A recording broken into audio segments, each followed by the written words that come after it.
Hey, Manana Namas visitors. Thanks for coming back. I've got a new guest with us this week. I've got Joan Posivy. We met through a channel I haven't used that often. I actually reached out to find guests to be on the podcast. She was one of the recommendations. We had a quick conversation to make sure we'd be a good fit. And the great news for you is that she is better than a great fit. I believe she's going to be awesome. Her focus is on side hustles, and I'll let her give you some of the details. Joan, go ahead and introduce yourself to the audience, kind of what you do and what your passion and mission is. Thank you so much, Kurt, and thanks for having me join you today. My passion is side hustles. I've been an entrepreneur most of my life. I did start out as a banker. Please don't hold that against me. But got the entrepreneurial bug at an early age. I was really fortunate when I was about 19 years old. I was invited to a seminar. Now, I had told it was going to be on business matters, predominantly marketing, because that's what I loved. But it turns out it wasn't about that at all. In fact, I remember that evening very clearly. There was about 300 of us in the room. I was seating about 3 rows back, 2 seats over, and I was mesmerized for like 2 hours because the speaker was talking about your mind and your potential. And I had never heard anything like that before. Up until that time, actually, all I'd studied is typical school subjects, science, history, math. I had never had anybody talk to me about my potential before. And here's this person at the front of the room going, it doesn't matter what's happened to you in the past. It doesn't matter perceived mistakes you've made, setbacks, horrible things that happened to you. That's all in the past. What do you want to do going forward? And he said, the truth is you can have, do, or be anything that you want in your life. And I'm like, whoa, that was a little bit shocking because up until that time, I thought that when you were born, you were dealt certain cards, so to speak, and those are the ones that you had to play. But I discovered, no, that's not true. You can throw back the cards that you don't like so much and grab new ones to prepare yourself to do what it is that you want to do. And so one of the goals I set early on as a result of, okay, let me backtrack a little bit. And so I was so intrigued by what I was learning, I have never stopped studying it. And that was more years ago than I want to count now. But diving down that big rabbit hole has allowed me to do fun things like buy my first house at the age of 19 and become branch manager of a financial institution at the age of 22, just from studying and applying these lessons. There's no magic to it. It can be taught by anyone. And that's actually how I ended up writing my book called The Way Success Works, is to put a lot of this in there. So fast forward a whole bunch of years, and for decades, I left banking, went into work for myself with businesses and entrepreneurial. My last business, now I've always straddled at least 2 worlds, one being the personal development space that I've just been describing. And then businesses on the side, partly because I love business, but also they provided me like a playing field to work with these ideas. I never wanted to be a speaker, just like talk about stuff. So when I started teaching passive income, it was like, oh, that's when I came across this idea of passive income businesses, which are businesses that require potentially a lot of work from you initially to start them up, but then the revenue from them is more passive. Think of owning a parking lot or an automated car wash or a laundromat. And for me, it was self-storage. And so I got involved in that industry and sold out, cashed out about 2 years ago. And then I was thinking, what do I want to do now? And I absolutely love, Kurt, hearing people's stories of how they got to where they were going, challenges that they overcome. I find them really inspiring. And so that's how one of the motivators for starting Side Hustle Hero, my podcast, is to bring people those stories to help them launch their own side hustles. I find everything that you just said is bizarrely akin, and this was not pre-planned, folks. This is so 19. So I first saw, I believe it was Grant Cardone speak when I was 19. I was a car salesman, and very similar to yourself, was dealt a special set of cards and, wasn't going to make it and wasn't going to have any options. And I guess I'm going to sell these cars. And then I went to a talk in Vegas, and it was like sleazy car salesman, just, and I was new to the industry. And Okay. there was all these old dudes that smelled like cigarettes and poor suit jackets. And, this is And the 80s. bourbon. Yeah, because I'm old, right? So this is the 80s. I'm in a casino that I'm underage in, right? I'm not supposed to even be in there. And this dude walks in yelling and screaming and hooting and hollering from the podium. And when someone looked like they were sleeping, he's winging tennis balls with $50 bills rubber banded to him, and people freaking out. And right then and there, listening to him talk, I was like, why am I selling cars? I could be that. I could do that. Not a caricature of that, not the throwing the tennis balls and things, but I was like, there's so many different ways I could add value to people if I apply what I've learned in my short life already. Why am I doing this? And then it nagged me for a long time, but I went to business, to business, to business. And every business I went to, part of me was like, why am I a failure and unable to keep these jobs? And a lot of them I left voluntarily, but I just couldn't stand them. I just hated them. But I went from one job to another to another. So part of me was like, why am I failing at this? And then the other part of me was like, I am learning a ton of stuff about business. And it's amazing what that became by the time I was 35, 40 years old. Okay. But I'm listening to you and it's like, you were 19. Someone made an impression. It's like, okay, there's a lot of similarities there. Yeah, Yeah. absolutely. Yeah. Now, when someone comes to you with an idea for a startup, what gets you excited about it? Like, so is it the idea that it's a great idea, or is it the idea that someone wants to jump out of their comfort zone, or like, what is it that really gets you jazzed? When I see the light bulb go on in somebody's mind, and you can see it in their expression, their enthusiasm changes, their voice tone, their body language, and they get excited about something. Yeah. And yeah, and then the next step, of course, is to take action on that. But there's So so many side hustles out there. Like, I don't think that's the issue, is someone finding something that they can do. It's a matter of choosing. Like, if you Google, I don't know, top side hustles, you're going yeah. to get, top 10 lists, top 100 lists. I think the first step really is to drill down on what would be a fit for you. Like you mentioned, all those jobs that you started and left, they weren't a fit. Although you were aware enough to see that there was some benefit you were learning along the way. And just as a little side note, I do a lot of work with like 19 to 30-year-olds as well.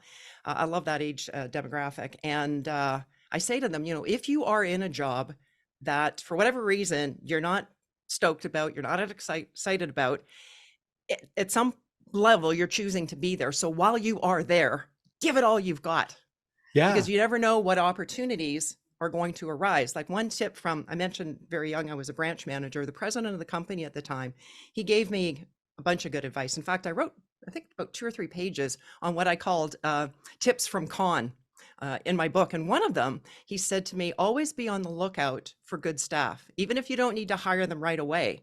So when you're in the drugstore or the gas station or whatever, think, that person is awesome.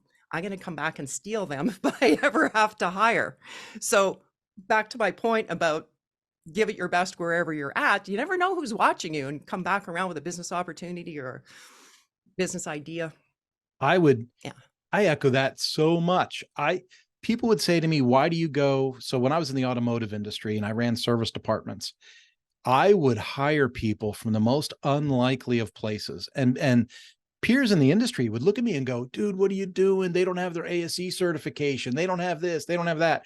And I'm like, I went out for lunch and they gave me the best service I ever saw in my life. Wow. But I knew they didn't like working there. And I would just say, hey, you ever think about working on cars? Or you ever think about helping people with cars? You ever think about, and they would go, that would be awesome. And I go, you know what? I need you to come by the shop someday and talk to me, and I'd hire them. I hired so many people from quick lube places. So here I was running an automotive service center. I could work on my truck for free, right? But no, I'd take it down to Jiffy Lube and I would just look around and watch who's doing what. And then I'd go, that guy's got his act together. Nice. And then, I'd say, hey, how much do they pay you here? Oh, you can make 4 times that, working for me at the shop. Whoa. And I'll teach you everything you need to know. I'll teach you the tools. I'll teach you this. I'll put you together with a mentor. And then that's when I really began to understand what a mentor or an advisor could do for someone at the beginning stage. Yes. Yeah. Powerful. And so I'm real And, curious to where you go in that channel with folks. well, what you've really been talking about is that difference between hard skills and soft skills. Yeah. The hard skills you can teach. It's getting the certifications, it's doing the job. The soft skills is the stuff that you've been intrigued about, which is so much more difficult to teach. And I spent many, many years as a road warrior doing seminars, a lot on teams and management stuff. And at one particular seminar, I'd asked attendees, they were all managers. I said, think of one of your superstars in your employment and write down their top three characteristics. Like, why do you put them in that category of rock star, superstar? Yeah. And 99.9% of the stuff, when I ask them, okay, what did you write down? It's all the soft skill stuff.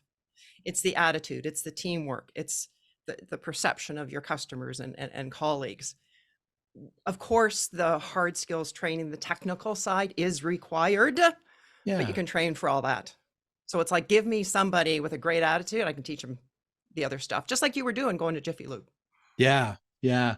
I got in so much heat I used to run the training department at Suzuki, Okay. and I was looking for a graphics person to come in and help me make e-learning material.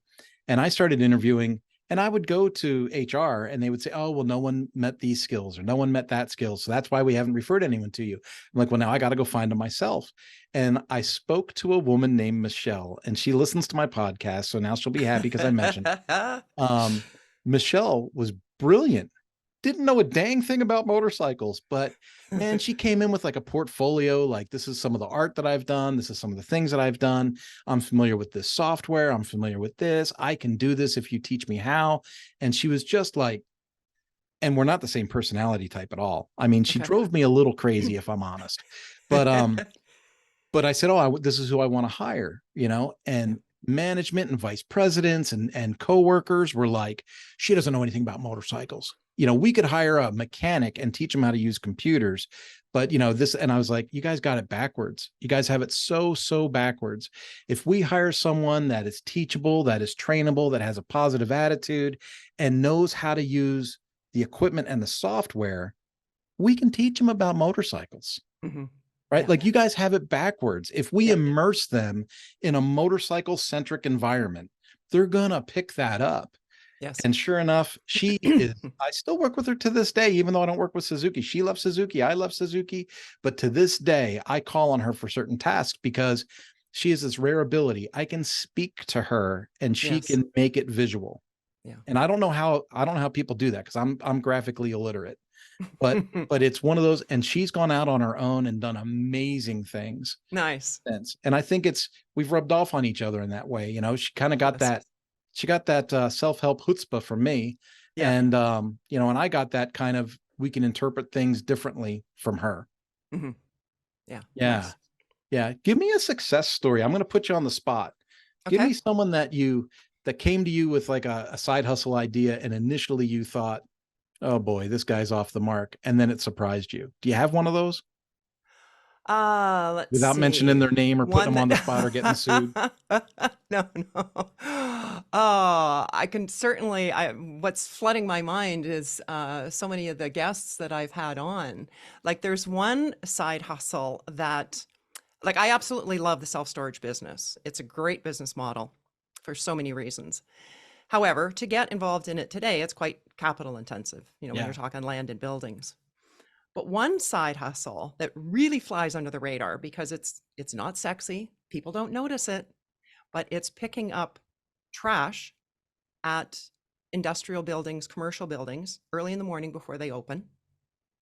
And the guest that I had on, he was doing that as a side hustle. He got it to low six figures. Like he just broke the 100,000 doing it himself and then started to branch out and spending time getting contracts and getting other people to do it. Yeah. And now he's grossing like 600,000. Picking up Man. trash. It's Yeah. it's brilliant. But one of the things that he did was which I think garnered a lot of praise from his clients, is when he was doing that in the mornings and he saw something that needed the property manager or owner's attention, he'd shoot a couple of photos, text them, send them a little note. So then that person coming into work knew what they had to deal with. And he said, Yeah. when I had the storage facility, that would have been so invaluable for me because my place was about 20 minutes outside of town. And if I'd gotten that text from him early in the morning, I don't know, a broken window or a mattress left out or something, it's like, oh, okay, I can stop by the hardware store, grab what I need, get out there, deal with it, etc. Yeah. And as far as, getting other people to fulfill the contracts that he got, I'm thinking that that would be a great opportunity for retired folks that like to get up early, go for a walk. They get paid for going for a walk. And what are your startup costs? $100? That's Yeah. such a good one. That's a really good one. Um, Another one, I'll just throw another one out there, is the farmers markets. To have a product, well, I was going to say product or service, but it's going to, 99% of them are going to be products. And one episode that I have not yet released yet is on popcorn. But think about it, what your cost of product is yeah. versus selling it for $6 a bag. Yeah. And don't get me started on what they charge in movie theaters. But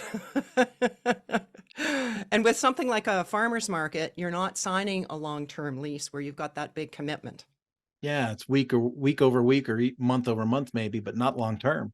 Yeah, you've got the ability to test your product, hone your sales skill, find out what people are looking for, connect with potential customers. Yeah. Yeah. And build In fact, yourself a there's a decent company. profit and loss sheet and then end up on the Shark Tank. Yes, there you go. So I had an episode just a couple of weeks ago. Melissa Mills, she's got a company called Spread 'em. It started in the farmer's market. And she started the company with $500 and a bicycle. She could not afford a car. She was delivering on bicycle. And she makes cashew dips. Now she grew that company where they're doing $3 million in sales per year. And they've got a 20,000 square foot facility. Completely self-funded. They've never borrowed money. It's all been like internal growth, like more people asking, okay, we got to up production. They started it at the home, then they moved into what's known as a commissary kitchen where you just kind of rent a commercial kitchen. Yeah. And she said, we were making $1 million before we got out of that commissary kitchen. She was so frugal on where she was spending the money. And she said, that's where a lot of people make mistakes is they get funding or they get money in and, they buy it that the best stuff are all brand new and you don't need to do that. No. Bootstrap, do it as cheap as you can. She said, I never, ever, ever compromised on the ingredients, but when it came to like the boxes, she said, I always used boxes. I never bought new ones. That came like years later. Yeah. Oh, so my point with the looping back around the markets to this day, they still do the farmers markets for that customer contact. Yep. For the feedback. And that's how I actually met her and ended up having her on the show. Well, the cost of customer acquisition is really low in that environment, and the direct feedback is immediate. Yeah, and they're in like Whole Foods, they're in Safeway, so yeah, and they're still at the farmers market. Yeah, but the customer feedback through Whole Foods and through Safeway and all that is non-existent, right? Unless someone actually files a some web form, Survey Monkey or something, right? And then you're only getting the people that really aren't happy. They got an axe to grind. You want to get the positive stuff too. And so, yeah, I could see where the farmers market would be a really good win-win there. Mm-hmm. That's really an awesome story. Yeah. When I launched Mañana No Mas, I launched it at the South Valley Economic Development Center in Albuquerque. Okay. So this is where they incubated a bunch of startups and new businesses. But the hub of where that was a commercial kitchen. And so salsa companies and coffee companies and sandwich companies and catering companies and all of this stuff would come in. That's where I got my biggest boost of business, because every time a company came in to start up, the Economic Development Center would say, do you have a website yet? Well, we've got a guy in our offices and he makes websites for startups. Ah, that was you. Okay. That's how I got a really good head start. And so, kind of how you're talking about commissary kitchens and all of that, like I can't emphasize enough. Everyone thinks, I need $100,000 to get started. I need $300,000 to get started. And you just told a story about a girl on a bicycle. Like those are the stories to me that just really ramp up. I do a lot of work in software and, WordPress and plugins and stuff. Rob Walling has Startups for the Rest of Us, which is his podcast. And he does, I think it's called MicroConf, where they put small businesses together, but it's all about bootstrapping. It's like, we can invest in companies, but you don't have to take money. You don't have to take an investment. You can bootstrap. And I love talking about companies that that buckled down, put their nose to the grindstone, and got a result. That's cool. Works. Uh-oh. He started a company called Super Jam, Super but Jam. but he actually started it with his grandmother's recipe for jam when he was 14 years old, selling jam door to door. Anyway, fast forward to age 16. This is he's out of Edinburgh, Scotland, and he realizes that he's got to ramp up production if he's going to be doing this full time, and he can't be doing it in the kitchen anymore. His mom and dad said they couldn't even get in to cook dinner anymore. I mean, there was jam in jars everywhere.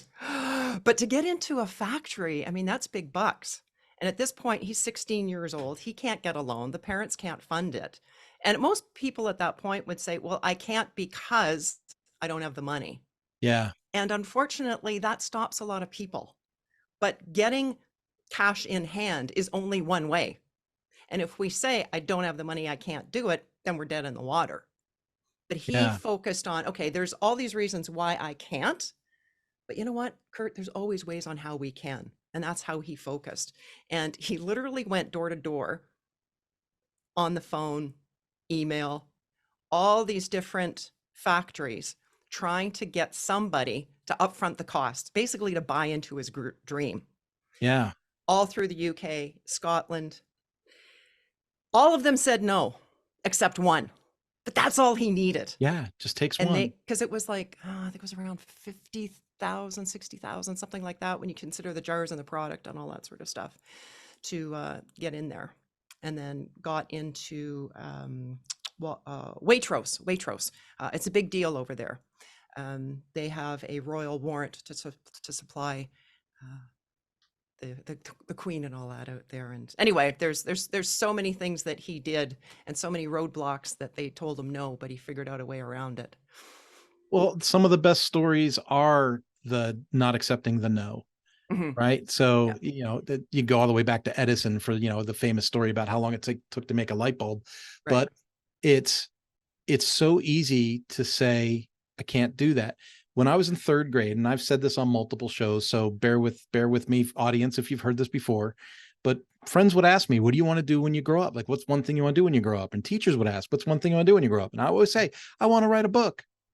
And everybody just laughed right in my face. And they were like, Oh you don't man. even like English, dude. Like, what makes you think you're going to write a book? You don't even like English class. And I could never make the correlation in my own mind. Why do people think being good in English class means I can or can't write a book?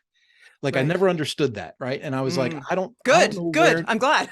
I don't know why people are doing this to me. But I grew up, like, went through my teens and my 20s thinking, well, I'm never going to be able to write a book because I didn't go to college for English class. And then I finally couldn't sleep at night. I just couldn't with the ideas I had. And I wrote Wow. my first book and published my first book in 2007. I didn't think anybody was going to buy it. And that's the book that got me the job at Ducati. That's the Wow. book that got me the job at Suzuki. That's the book that got me the, hey, you didn't go to college, but you're still a professional. And now I've Yeah. got a book on leadership that's out that people are reading, and it's kind of weird. It's almost a surreal experience because now I'm in my 50s and I'm thinking to myself, if I would have bypassed that no 10, 15, 20 years earlier, Mm. what would that have been? And I don't beat myself up with regret. Instead, I think, how can I inspire other people to take that action? How do Sure. I take that personal loss and go, hey, learn from me? Don't settle. If you think you can do something, go do it. Right. Just go do it. Yeah, absolutely. How do you And inspire people past the nose? yes, I just before we leave, I just something else that you hit on. I think that it's just not think I know it's vitally important is you were talking about all these people saying you couldn't do it. The people that we find ourselves surrounded by, and Kurt, I know that you know this, are so important to our lives and where we're going than was built right into our genes at birth. In other words, your environment is more important than your heredity, Yeah. your upbringing. And so get in the right environment. And when we decide that we want to change our results in a significant way, the people around us aren't used to that. And too often they'll try to pull you back to where they are because as you go out and start achieving and doing stuff and trying, you're making them look bad in their eyes, you know? Yeah, Especially, and then when you do not get the result that you're looking for the first time out, I hesitate to use the word failure. It's like we have successes and then we have our learning experiences. Well, as we have those learning experience, they're saying, see, I told you, you should have just stayed back here in your comfort yeah, zone rather than yeah. go out and try to write the book. The I told you so is hard to swallow sometimes, Hmm. but you know, I'm a big fan of John Maxwell, and John Maxwell's book Failing Forward is all Mm, like embrace the failure, learn from it, move yeah. forward, go, tweak it the next time. The other thing that I learned, and I learned this the hard way because I chose to learn everything the hard way, Joan, um, was there were so many things that I had in my arsenal that would have been winners, but I shut them down early. Like I found that I was early to market on 3 or 4 different ventures that I tried. Yes. And when they failed after 2 years or failed on the third year, um, and other people that I love that love me back were like, dude, it's time to cut the cord on this, man. It's just not working. And then 2, 3 years later, someone else does the exact same thing and it becomes Hmm. a, unbolstered success. And I'm like, Yeah. wait a minute, I was doing that 5 years ago. Um, I almost think you have to learn that one the hard way to really have it set in. Hmm. But now I have projects that on the surface don't look like they're doing so good. But I'm like, I don't turn them off. Now I'm like, I'm not going to turn it off. I Yeah. might just be ahead of market. Yes. Yeah. Yes. Like And before. And I can't tell you the number of guests I've had on the last year that have talked about that, some aspect of that. I remember one guy, he said, of all the things I tried, if I had just stuck with one of them, any one of them probably would have worked out. yeah, It's that, and I'm not saying this was the case with you, but that shiny object syndrome. You're trying something, your work at, it's not quite working out, and then it's like, oh, what's that over there? Let's go do that. And you were like one step away, 1 6-month period or year away from it turning around. So you got to give it enough time. I had on a top seller. She's like 0.0005% of Amazon sellers. And she's like, it's years you got to work on a particular SKU, on a particular product to hone it. Like, don't expect you're going to put it up there in like 6 months, you're going to be on your sailboat. yeah. There's marketing out there in my personal space for online courses. And that marketing is, you know, uh, the biggest demand right now is online learning. Put out your course today and I'll show you how to make 6 figures in the next 3 months Yeah. and all these things. And I watch that and I think to myself, as someone that is a developer in WordPress that works in this area, Mhm. I'm like, what a crime to tell people that. It's like the percentage of success, at that level is so low. You need to be like, this is how you get your first 10 paid clients. Yeah. The consulting, the training, those pathways. It's like, this is how you get started. This is how you take action. This is how you get your first 10. This is how you grow that first 10 into the first 25. Hmm. Let's break the first 100 and then go. But it's to get people to, and I asked earlier, like, how do you get people to take action? So I want to go back to that. Yes. Okay. But Yep. it's, how do you get them to take the action? And then how do you get them not to give up too early?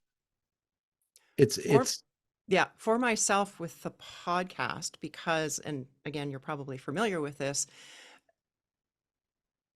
it's only a few podcasts percentage wise that actually succeed. Most pack it in with 7 or 8 episodes. yeah. In fact, there's a resource, the podcastguest.com, where podcasters list their podcast, wanting guests, and they will only accept you if you've done 10 episodes because they know that the drop off rate is underneath that. And Yeah. so when I started out in this little venture, not knowing anything about podcasts, I committed that I was going to do it for a year. Absolutely, come hell or high water, I was going to do it for a year, 52 episodes. And then I would give myself the opportunity to reevaluate. Okay, how's it going? Do I want to pursue it, etc. Yeah. And I'm thrilled to say I'm in year 2. Well, there you go. But Congratulations if to I you. had not set that commitment of doing it for a year, I might have bailed. And I can see where that, so after 4 years of podcasting, and you are interview 95. Okay. So Congratulations. That's so awesome. after 4 years, I almost turned it off because I wasn't seeing the numbers, the growth, the influence that I thought that a Yes. podcast would bring. And so I was like, okay, I'm going to turn this off. And then Spotify hit me with, your listenership is up 300% and you're in the top 15% of your category. And I was like, wait a Woohoo! minute, this doesn't make sense. And then when I went to WordCamp in Maryland this year, WordCamp US, complete strangers came up and said, I've been listening to you for 3 years. Oh You know, man. aren't you the Manana no Mas guy? And I was like, I am, but that's weird because people don't call me that. And then they would say, I've been listening to you for 3 years. And I'm flattered, but I'm also angry because I'm like, if you've been listening for 3 years and you haven't liked, shared, commented, posted, sent an email, nothing. It's like, how do I know you're there? Yeah, yeah, You know? absolutely. That is so cool. You wanted to get back to the take action piece. Yeah, I'm really big. Well, my book is all about action leadership and how to take action. So I'm curious, when you talk to somebody about a side hustle and they're hesitant, or they've been talking for years and haven't done it yet. I run Right. into that a lot. Okay. What's the catalyst? What's the catapult for you to work with somebody and go, you just need to do this? Let me comment as to why they feel that way in the first place and then what to do about it. Okay. So I'm going to go back in time. I'm in my early 20s, living in Toronto, had hardly traveled, but heard of the Golden Buddha that's housed in Bangkok, Thailand. It's incredible. And when I heard about it, I thought, I got to see this thing in person, some way, somehow, I don't know. But I wrote it down as a goal. And when we make out our list of goals, don't give any thought as to how you're going to pull it off. You're not there yet. Just write down what you want. So for me, this was kind of what I would call like a priority C goal. It's not something that I wanted this red hot minute, but it's something I thought this would be so cool when I do see it. A few years go by and I'm invited to work with Malaysian Airlines over in Malaysia doing some seminars. And one of the people in the audience is from Bangkok. And she offers for me to come visit her on my way back to Canada, which I did. So now I'm standing in front of this statue in Bangkok. It's about 10 feet tall, 3 meters. It is pure gold. It's thought to be about 8 centuries old, and it's valued at about $250 million. The thing that intrigued me is the backstory. Long, long time ago, under the threat of invasion by Burmese soldiers, the keepers of the statue were concerned about its safety. Well, they couldn't exactly pick it up and move it. This thing is like 5 tons. So they came up with a brilliant solution. They decided to hide it in plain view. They covered it in layers of plaster, then painted it, then inlaid bits of colored glass so that it looked attractive, but not necessarily worth anything. Well, it worked, but the disguise worked so well that over the years, over the decades, over the generations, in fact, the mystery of what lay underneath that plaster, the beauty and the value, remained hidden until, get this, 1957. It was being moved from one location to the other in Bangkok. The workers put these straps around it, lifted it by the crane, and when they went to move it, one of the straps broke, chips the corner of the statue, and they could see the gold underneath. Now, standing looking at this thing, I'm thinking, how could something so stunning, so valuable, so commanding be hidden for so long? I think you see where I'm going here with this. That same sense of awe can and should be felt for what lies at the core of you and I, because you and I, like that storied Buddha, were born golden. But almost immediately, we begin to be covered up in these layers of negative conditioning and self-doubt and self-talk and that negative input from others. And Kurt, for a lot of adults over the years, those layers aren't chipped away; they're added upon, Yeah. and that a possibility within them just diminishes those goals, those dreams, that sense of I can do this. And so, how can you bust through that? And to be honest with you, it's been most of my adults' life work is figuring out ways to do that and helping people do that through the seminars, through the book, etc. Yeah. And one of the most powerful ways, and it goes back to talking about that light bulb moment for people, is to get them talking about something that excites them, that they'd really like to have, do, or be. And if you can get them talking about it and focused on it long enough, they begin to get that seed of possibility that maybe I can. But because those layers have been on there for so long and for so many years, one conversation isn't going to do it. And that's why we need to have these conversations and these education on an ongoing basis, why a lot of us, and I'm sure you're in that camp as well, the personal development piece isn't something that you do once and it's like, okay, I've done that. Reading the book is fine, but then you gotta implement it. So something, a little bit every day, whether that's a bit of a video or a book or something. And there's so many online resources that don't cost you anything anymore. So, like put down the phone or what you're scrolling on and really tune into something that's going to really feed your mind. So what's going to pull you out of that uncomfortableness is going after something that makes it worthwhile. So not a goal that somebody thinks you should do, that your parents or your spouse or society thinks that you should do, but something that you really want to do, like writing that first book. I don't care if the rest of the world tells you you can't do it. It's got to be something that get you excited about. And the thing is to continue that process of self-development, because those beliefs that you hold about yourself, I can't do this, I can't do that, they've been your traveling companion for a long, long time. And so to reverse that, you're basically inputting new information, new beliefs, and that takes spaced time repetition. We learn basically two ways. One is through impact, when something really impactful happens and boom, we change. Yeah. And then there's repetition, hearing something over and over and over again until it really sinks in. And so when you hear these success stories of people, like we might not have to, I won't go into detail, but Tim Harris, a young man who opened up a restaurant that I write about in my book. No one with his medical condition had ever been a restaurateur. He has Down syndrome, but he kept talking about it since he was 14 years old. And his parents finally said, this kid's serious. Like maybe we should support him. Is this the kid in New Mexico? Yeah. So I'm friends with his family from church. No way. Yeah, I totally know the guy. He gives everybody a hug when they go to the restaurant. Breakfast, lunch, and hugs. Yeah. He's awesome. Yeah. I interviewed the parents too, because to be honest with you, Tim with Down syndrome has challenges that I can't even imagine. Yeah. But there's some attributes that he has. Keith, I think was his father's name. I said to Keith, man, you need to write a book like Lessons from Tim. And he's like, yeah, we are. So one quick Tim story. He's also involved in addition to having that restaurant where, yes, they serve breakfast, lunch, and hugs. So they've got, for your listeners, Tim has a hug counter that is displayed. And so he's got a little, those hand counters. Every time he gives somebody a hug, he records it there, and then they change up to the board. And I think when I interviewed him, he had like 80,000 hugs or something like that. In addition to the restaurant, he's also a very accomplished Paralympian and has won a number of medals.